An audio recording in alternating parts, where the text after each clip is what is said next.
సంవత్సరం నా పేరు శేష్ కుమార్. వివరాలకు వెళ్తే ఒంగోలు వైఎస్ఆర్ పార్టీ పార్లమెంట్ సభ్యులు మామిడి శ్రీనివాసరెడ్డి తన పార్టీకి రాజీనామా చేసినట్టు త్వరలో తన కార్యాచరణ వెల్లడిస్తారని తన కార్యాలయంలో మీడియా సమావేశంలో మాట్లాడారు. కోవిడ్ ముందు కోవిడ్ తర్వాత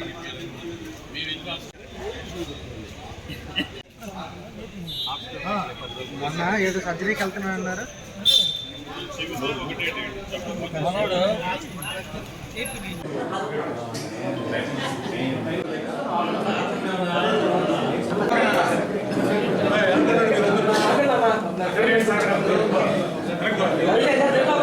జరగట్లేదన్నా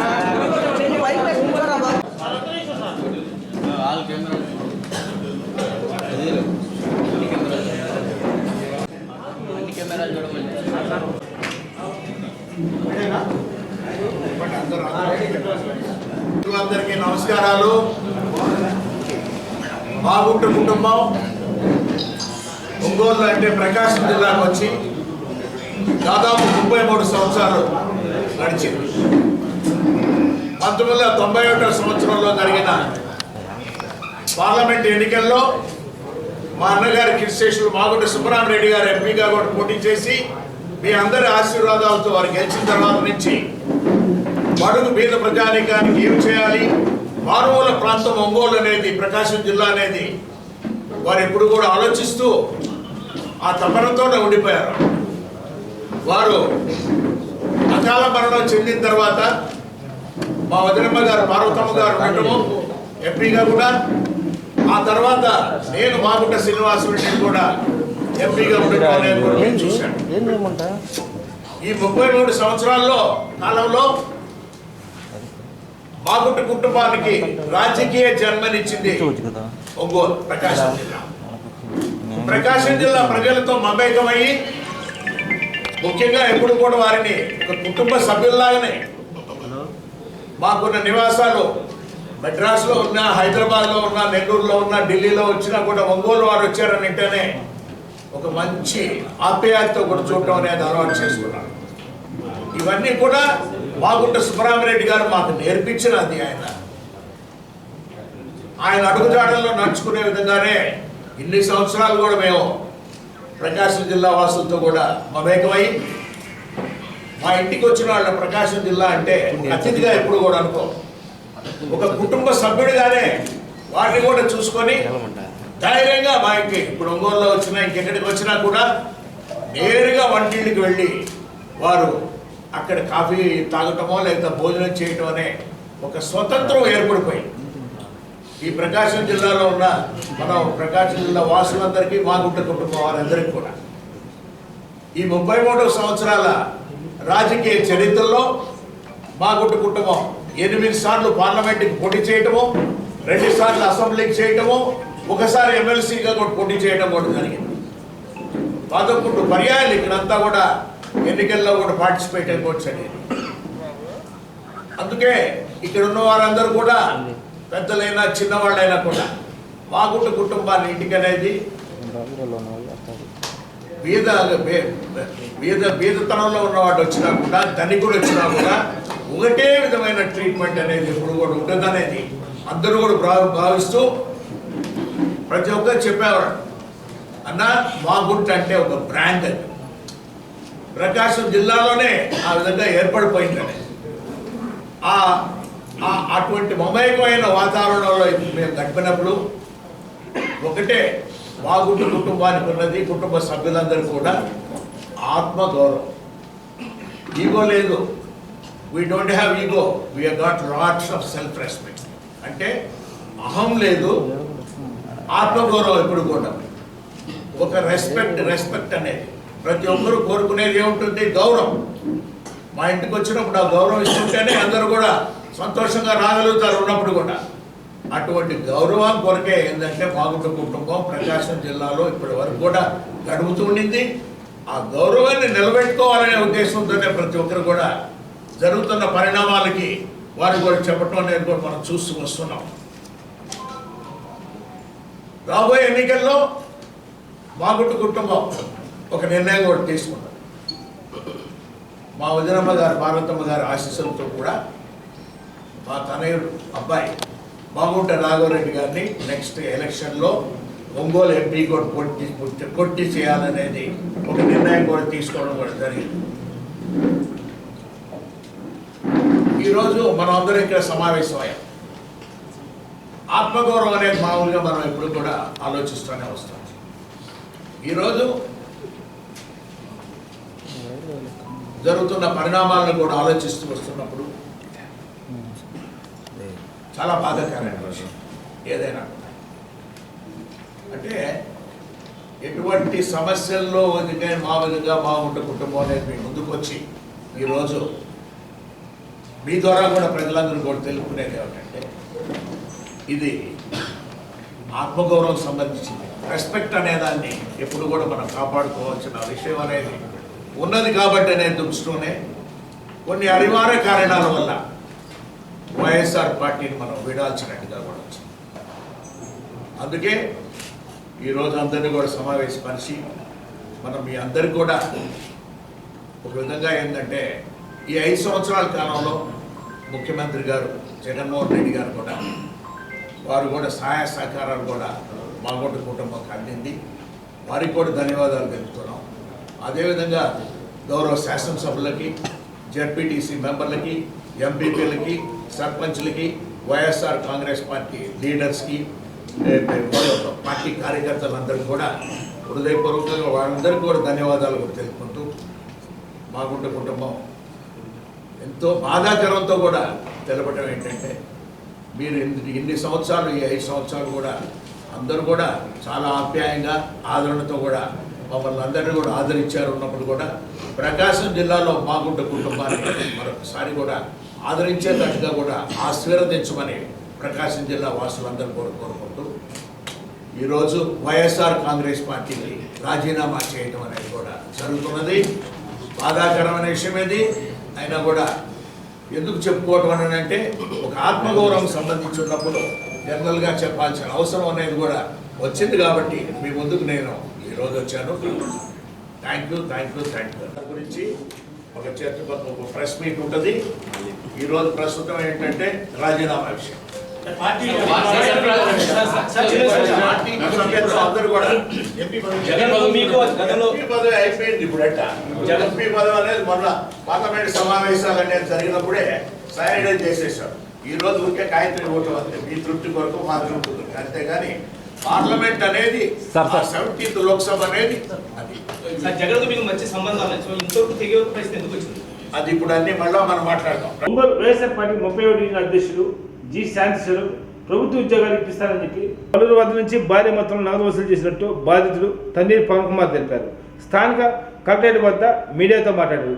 అతనితో పాటు పలువురు బాధితులు పాల్గొన్నారు.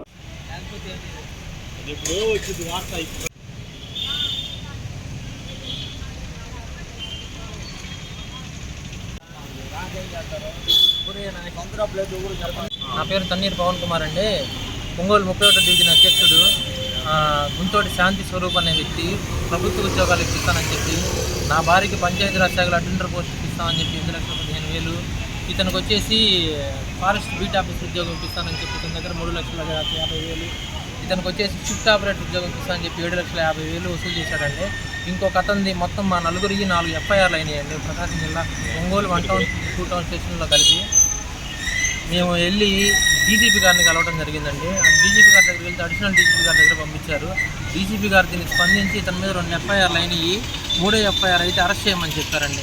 కానీ ఇక్కడ ఒంగోలు స్టేషన్లో 1 టౌన్ సిఐ గారి సాయంతో ఎన్ని ఎఫ్ఐఆర్లు అయితే అన్ని ఎఫ్ఐఆర్లకి బెయిల్ తెచ్చుకుంటున్నాడు, స్టేషన్ బెయిల్. అదేవిధంగా మామూలు యాజ్ యూజువల్గా బయటకు వచ్చినాక అదే పని చేసుకుంటా ఉన్నాడు. దానికి తగ్గట్టు మళ్ళీ మా మీద వాళ్ళ అమ్మ ఫోన్ చేసి, వాళ్ళ అన్న ఒక అతను ఉన్నాడు, అతను ఫోన్ చేసి బెదిరియటము, మా మీద పోలీస్ కంప్లైంట్ ఇస్తే మిమ్మల్ని అరెస్ట్ చేస్తూ ఉంటాము. మేము నాన్ ఎస్సీ అయితే ఎస్సీ ఎస్టీ కేసు పెట్టేయటం, ఎస్సీ అయితే ఏమో ఏం చేయలేక గమ్ముకుంటాం. మేము నాన్ ఎస్సీ అయితే సాయంత్రాన్ని డిఎస్పీ ఆఫీస్లో ఎస్సీ ఎస్టీ కంప్లైంట్ రాసిస్తాడు, మమ్మల్ని వచ్చి అటు తెచ్చాడని. అదండి పరిస్థితి. అతను ఒంగోలు చుట్టుపక్కల ప్రకాశం జిల్లా వ్యాప్తంగా 1.5 కోటి పైగా కలెక్ట్ చేస్తున్నాడంటే అతని చేతులతో నేను ఒక 10 మంది దగ్గర డబ్బులు తీసుకున్నాను ఉద్యోగాలు ఇప్పిస్తానని, నేను ఆ డబ్బులు శ్రీకాకుళంలో వేరే అతనికి ఇచ్చాను, అతను నన్ను మోసం చేశాడు అని ఒంగోలు 1 టౌన్ స్టేషన్లో కంప్లైంట్ ఇచ్చాడండి. వీడెవడండి ఉద్యోగాలు ఇప్పిస్తానని డబ్బులు తీసుకోవడానికి? అదే మా డీజీపీ గారని అతన్ని అరెస్ట్ చేయమని చెప్పారండి. కానీ వన్ టౌన్ సిఐ గారి సాయంతో లోకల్ పొలిటికల్గా మంచి ఇన్ఫ్లుయెన్స్ ఉపయోగించి అతను బయటే తిరుగుతున్నాడండి. ఇంకా ఇప్పటికీ స్టిల్ అదే పని మీద ఉన్నాడండి. డీజీపీ గారు అతని ఆస్తులు సీజ్ చేసి అతని బ్యాంక్ అకౌంట్ సీజ్ చేసి బాధ్యులకు న్యాయం చేయమని చెప్పారండి. కానీ ఇక్కడ పోలీసు వారు ఏం పట్టించుకోవట్లేదండి. నేను 2 సార్లు డీజీపీ గారిని కలవడం జరిగింది, 2 సార్లు ఐజీ గారిని కలవడం జరిగింది, 6 సార్లు ప్రకాశం ఎస్పీ గారిని కలవడం జరిగింది. నిన్న సోమవారం స్పందనలో కలెక్టర్ గారికి కూడా అర్జీ ఇవ్వడం జరిగిందండి. మాకు దయచేసి సాయం చేసి మా డబ్బులు మాకు ఇప్పిస్తారని కోరుకుంటున్నాం. భారతీయ జనతా పార్టీ అంటే ఏ వ్యక్తి మీద ఆధారపడే పార్టీ కాదని, కృషి పట్టుదల అంకితభావంతో ఈ స్థాయికి ఎదిగిందని ఒంగోలు బీజేపీ అసెంబ్లీ కన్వీనర్ యోగ యాదవ్ అన్నారు. స్థానిక శ్రీనివాస థియేటర్ వద్ద బీజేపీ ప్రజాభవన్ 2లో భాగంగా పాల్గొని మాట్లాడారు. ఈ కార్యక్రమంలో సెగ్గం సీను, శివాజీ యాదవ్, రాయపాటి అజయ్, గుర్రం సత్యనారాయణ, రాము, మిరెన్ సీను, దుర్గేష్ తదితరులు. ఇప్పుడు అసెంబ్లీ కన్వీనర్ ఈ రోజున నరేంద్ర మోడీ గారి నాయకత్వంలో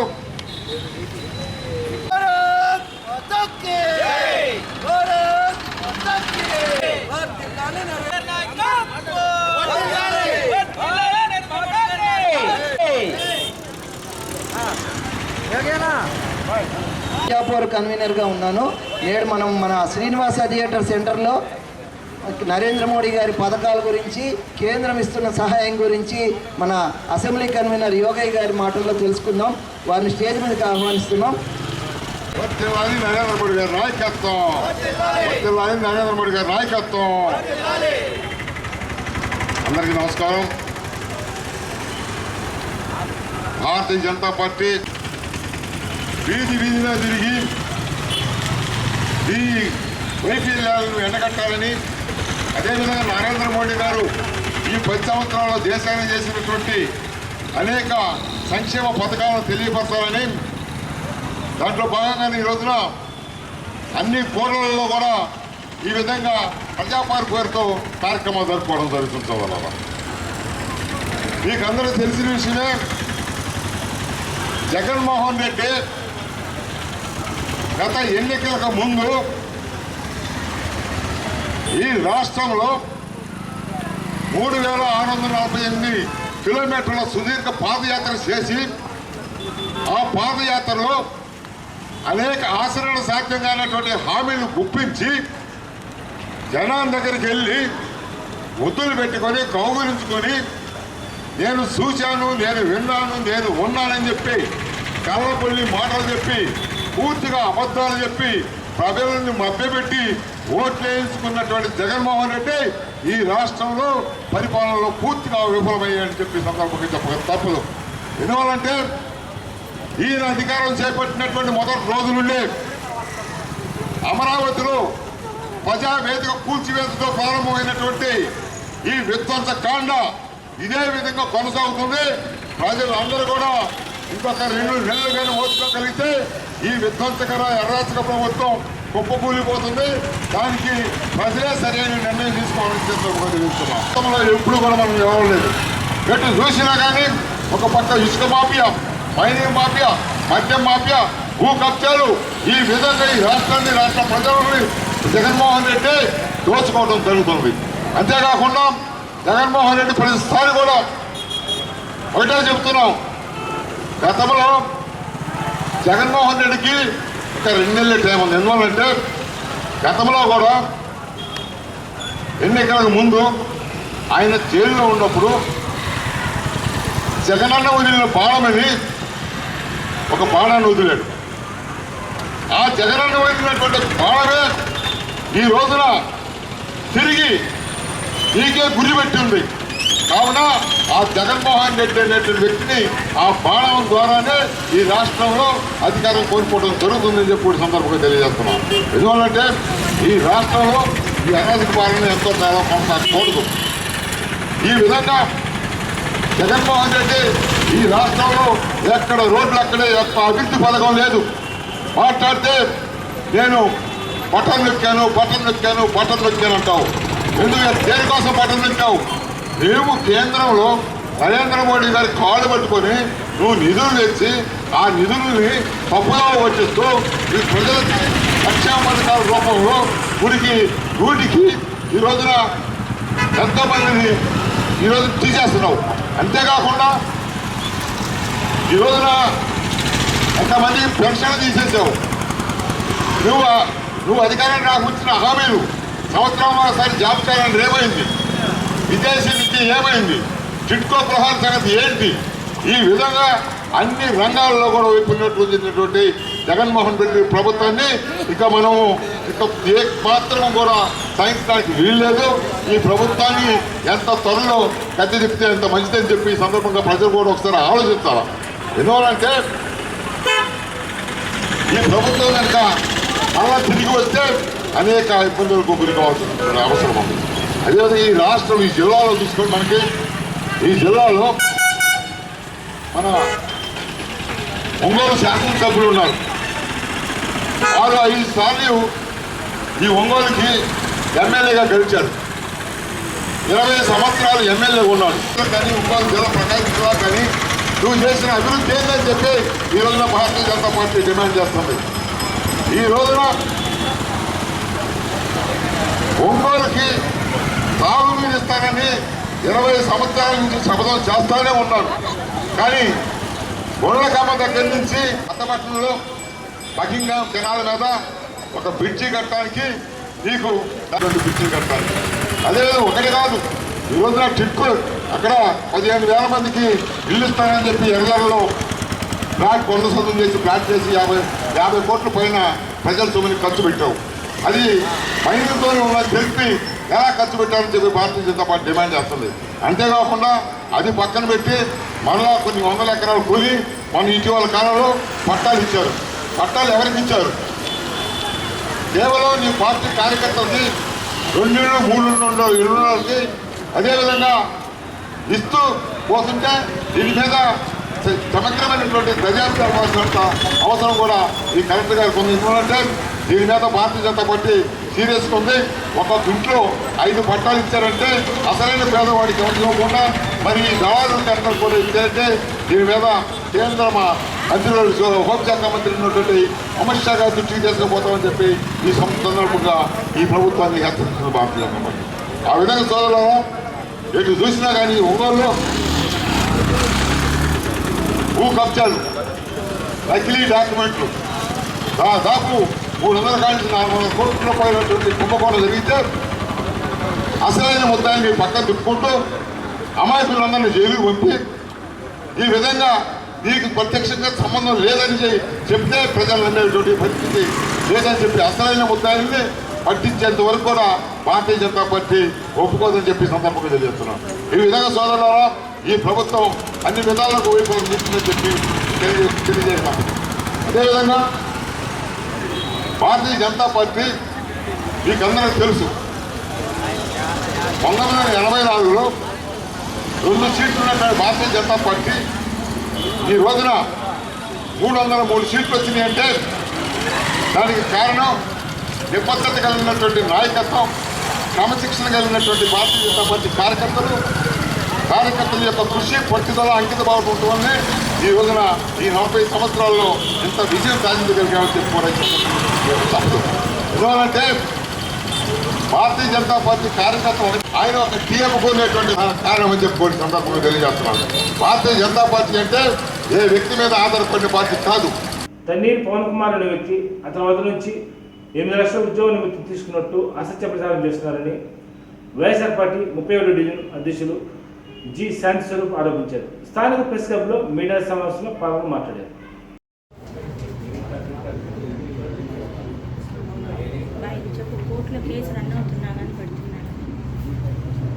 ఆల్రెడీ వీళ్ళు వేసినవన్నీ కోర్టులో రన్ అవుతున్నాయి. 2 years నుంచి జరుగుతుంది. ఈరోజు ఎంత కొత్తగా ఇతను ఏదో ఉద్యోగాలు 2 years నుంచి జరుగుతూనే ఉంది. సిఏ గారి దగ్గర చెప్పిన డిమాండ్ పంపాలి. డిమాండ్ ఒక్కొక్కరు ఒక ఎఫ్ఐఆర్ మొత్తం 3 ఎఫ్ఐఆర్లు అమ్మే తప్పుడు ఎఫ్ఐఆర్. నేను శివారెడ్డికి కానీ శ్రీనుకి కానీ తన్నీరు పవన్ కుమార్ అనే వ్యక్తికి రూపాయి కట్టే పనులు నా దగ్గర ఎవిడెన్స్ ఉన్నాయి. ఒక ఎస్సీ వాడిని అనుకుని ఆడుకుంటున్నారు. నేనేది ఒక అధికార పార్టీలో ఉండి నేను ఎప్పటికీ రూపాయి కట్టేస్తాను. నేను కట్టిన వాళ్ళు ఎవరు శ్రీకాకుళం వాళ్ళకి 60 లక్షలు కట్టినాం. వాళ్ళు ఒప్పుకున్నారు కట్టేవాళ్ళు. మా ఇంట్లో వాళ్ళు 30 లక్షలు తీసేసేయండి. మర్లపాడు సీను, ఉషారాణి, దద్దాల వెంకటేశ్వరు, పవన్ కుమార్ వీళ్ళకి కొంతమందికి సగం నా సొంత పవన్ కుమార్ అంటే అది వేరే. తన్నీర్ పవన్ కుమార్ అనే వ్యక్తి వాళ్ళ చెల్లిని నేను మ్యారేజ్ చేసుకున్నాను. నేను ఎస్సీ ఒక క్యాండిడేట్, వాళ్ళ నాయుడు అగ్రకులాలను పెట్టి పొద్దుగూకల హెరాస్మెంట్, ఎవరు పడితే వాళ్ళకి ఫోన్ చేయను, స్వరూప్ మోసగాడు, వాసన దగ్గర పోయిన దామచాల జనార్దన్ గారి దగ్గర, డీజీపీ గారు ఎవరి దగ్గర పోయినా ఇది వాళ్ళన్నీ నేను ఎంక్వైరీ చేసి ఇది ఫాల్స్ అని తీసేసి స్వరూప్ డబ్బులు కట్టకుండా తినుంటే నన్ను ముందు అరెస్ట్ చేసేవాళ్ళు. శ్రీకాకుళంలో ఒప్పుకున్నారు డబ్బులు కట్టారని, అది పక్కన పెడితే వాళ్ళు వాళ్ళు డబ్బులు కట్టాలి, 70 లక్షలు లోన్ తీసుకున్నప్పుడు డబ్బులు కట్టకపోతే వేలంకి వచ్చింది. మరి వేలంకి వచ్చిందని నేను ప్రైవేటు బ్రోకర్ కన్సల్ట్ అయ్యి అది 95 లక్షలకి నేను వేలం చేశాను. 70 లక్షల రూపాయలు మిగతా డబ్బులు వీళ్ళ అమ్మ, పవన్ కుమార్ వాళ్ళ అమ్మ, పవన్ కుమార్ వాళ్ళ కొడుకు, వీళ్ళ నాన్నకి 2 సార్లు బ్రెయిన్ స్ట్రోక్ వస్తే నేనే చూపించాను, వాళ్ళ నాన్నకి 3 సార్లు బ్రెయిన్ స్ట్రోక్ వస్తే నేనే చూపించాను. నా మీద ఏంటి పద ఏదైనా ఉంటే కోర్టులో, ఆల్రెడీ కోర్టులో జరుగుతుంది. కోర్టులో జరిగిన పొద్దుగుంపులు మీడియా ఎస్పీ నేను కలెక్టర్ ఎస్పీ గారు పోయిన మల్లికార్జున ఖర్గే గారిని అడగండి, గెట్అవుట్ రాసుకెళ్ళి బయటకు అమ్మ, నువ్వెవరు అరెస్ట్ చేయమంటానికి, నీకు కావాల్సిందే డబ్బులు తీసుకో, డబ్బులు నీకు ఎవిడెన్స్ ఉంటే తీసుకో, నీకు ఎవిడెన్స్ ఏమున్నాయి? అదంటే వాయిస్ రికార్డులు కడతారంట. ఎవరు నేను మల్లేశ్వర్లు ఆదిత్య వాళ్ళు నేనేం చెప్పానో సీనుకి అదే చెప్పాను. ఎవరు కొమ్ము సీన, ఆ కొమ్ము సీన అనే వ్యక్తి అతని దగ్గర ఆ వాయిస్ రికార్డులు తీసుకొని ఇది చేస్తున్నాడు. నా దగ్గర అన్ని ఎవిడెన్స్ వాయిస్ రికార్డులు ఉన్నాయి. కొమ్ము సీను ఏం మాట్లాడాడో, ఆదిత్య మల్లేష్ ఏం మాట్లాడాడో, ఇంత అన్ని ఆడియో రికార్డులు. ఆల్రెడీ సిఐ గారు డెప్త్గా ఎంక్వైరీ చేసి మా ఆస్తులు వీళ్ళని తీసుకున్నాడా, బ్యాంక్ బ్యాలెన్స్ అంటాం, నా భార్య మా అమ్మ మీద పెడతారు సార్. మా అమ్మకేం సంబంధం, మా అక్కకేం సంబంధం, మా అన్నకేం సంబంధం? అధికార పార్టీ ఉంటే నేను సూసైడ్ దాకా ఎందుకు వెళ్తాను సార్? ఇదిగోండి సార్, సూసైడ్ దాకా వెళ్ళున్నా, నేను ఎందుకు వెళ్తాను? అధికార పార్టీ ఏ రోజు వాడి మీద కేసులు పెట్టకపోయాను. పవన్ కుమార్ అనే కొడుకు వాళ్ళ తల్లిదండ్రులను వదిలేస్తే నేను అపార్ట్మెంట్ కొనిచ్చి నెలకి 27,000 రూపాయలు ఈఎంఐ కడతాను. వాళ్ళ అమ్మగారిని అడగండి. పిల్లోడిని వదిలేశాడు, అదంటే వీడి పిల్లోడు జీవితం నాకేం పని, తీసుకెళ్ళాలి. సిఏ గారు లక్ష్మణ్ గారు ఎంతోమంది పంచాయతీ చేసి నేను పోనన్నాడు. మీరేం కోరుకుంటున్నారు? ఈ తప్పుడు ఆరోపణలు ఇంకా మీద ఆగాలి సార్. కదండి, పవన్ కుమార్ ఎవరు, మీ మీద ఎందుకు ఆరోపిస్తున్నారు? పవన్ కుమారు నా భార్య వాళ్ళ అమ్మ సార్, వాళ్ళ అమ్మగారు, వాళ్ళ కొడుకు, వాళ్ళ నాన్న, వీళ్ళు ముందు నాతోటే ఉన్నారు. ఎందుకంటే అతనంతా ఇష్టం లేకపో వాళ్ళు వీళ్ళు వెళ్ళాల తన కాడికి, వెళ్ళకపోవడానికి కారణం ఏంటో వెళ్ళాల. చెప్తారు. దానికి కారణం ఏదో వీళ్ళ అమ్మగారిని అడగండి సార్. వీళ్ళ కొడుకు ఇదంతా ఫ్యామిలీ మ్యాటర్ని ఒక ఉద్యోగాల అలిగేషన్ లాగా తీసుకొచ్చాడు సార్. ఒక ఉద్యోగాల అలిగేషన్ లాగా నన్ను తప్పుడుగా బయట, నేను అతని వల్ల 2 సంవత్సరాలు బాధపడ్డా. ఎక్కడ పోయినా స్వరూపు డబ్బులు ఇవ్వాలా, స్వరూపు డబ్బులు ఇవ్వాల్సి ఉంటే ప్రూఫ్ ఏది? వాళ్ళ భార్య 10వ క్లాస్ చదవాలా, శివారెడ్డి గారు ఏం చదివాడు నాకు తెలియదు, సీనుగాడు ఏం చదివాడు నాకు తెలియదు. వాళ్ళు నాకు కొట్టినట్టు ₹1 చూపించండి. కొమ్ము సీన్ అనే వ్యక్తి మాతో పాటు మల్లేశ్వర్లో కట్టిన వ్యక్తి, ఇంకా అంతకు మించి ఎవరు లేరు.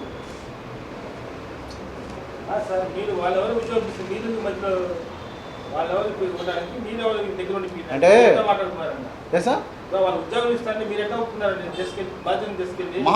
మాకు ఇచ్చారు సార్, మాకు ట్రెజరీ నుంచి శాలరీస్ ఇచ్చారు. ఎవరు? మేము ఇప్పిస్తామని చెప్పలేదు సార్, మాకు తెలుసు మాకు వచ్చినాయి అని అంటే మాకు వచ్చినాయి అంటే వాళ్ళు తెలుసుకొని అమ్మాయి అంటే నేను అడగల వాళ్ళ ఇంటికి పోయి నేను డబ్బులు ఇస్తాను, నేను ఉద్యోగం ఇస్తాను, నేను ఏ రోజు అనలా. వాళ్ళంతటా వాళ్ళు వచ్చారు, నేను ఇప్పిస్తాను, నాకే లేదు సార్. ఇక్కడ నేను నష్టపోయి నేను సూసైడ్ అటెంప్ట్ దాకా వెళ్ళా, నా దగ్గర అన్ని ప్రూఫ్లు ఉన్నాయి. అంటే వాళ్ళ ఇల్లు అమ్మితే మీద 25 లక్షలు ఉన్నాయి సార్. ఆ 25 లక్షలు పెట్టి నా అపార్ట్మెంట్ కొనిచ్చారు. ఆ 25 లక్షల కోసం నన్ను చూసి ఎవడన్నా ₹1.5 టౌన్లో ఇస్తాడు సార్. నన్ను చూసి ఎవడన్నా ₹1.5 టౌన్లో ఇస్తారా? ₹1.5 కట్టాను అన్నాడు. అమ్మకేం సంబంధం సార్? నేను ఒక్క కేసు పెట్టాలి అతను నేను తిరిగి, ఎందుకంటే నా ఫైనాన్షియల్ స్టేటస్ బాగా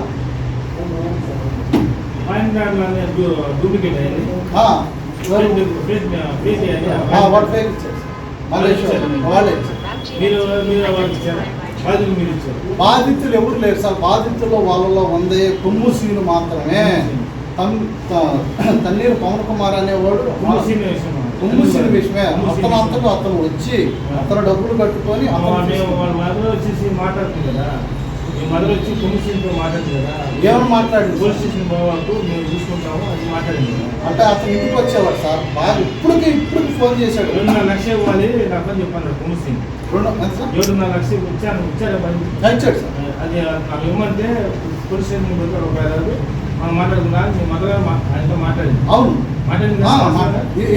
ఏ టాపిక్ సార్? ఇప్పుడు కేసు పెట్టాను. నేను కేసు పెడతాను. కేసు పెడితే రావు. ఇప్పుడు నేను కేసు పెట్టానన్నా 2 సంవత్సరాలు అయింది. నాకు రూపాయి ఇచ్చిందా? నేను 7.5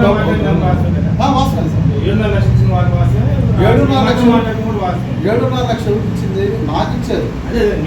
మా మదర్ ఫోన్ చేసి స్టేషన్ బాబాయ్యా నేను మాట్లాడతాను, నీకు మాట్లాడుతున్నాను. ఫస్ట్ నుంచి ఇంట్లో తెలిసిన ఇంట్లో పరిచయం మాట్లాడిందని చెప్తున్నా. అంతేగాని తప్పుడుగా తన్నీరు పవన్ కుమార్ అనే వ్యక్తి నాట్ శివారెడ్డి అనేవాడు. ఇదంతా జరిగేది ఫ్యామిలీ మ్యాటర్.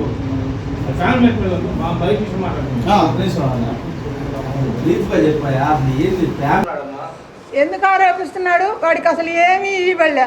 కానీ అతని దగ్గర మేము ఉండకూడదు. నా దగ్గర ఈ 95 లక్షలకి ఇల్లు అమ్ముకున్నాం కదా, ఇల్లు అమ్ముకున్నాక 25 లక్షలు మిగిలినాయి.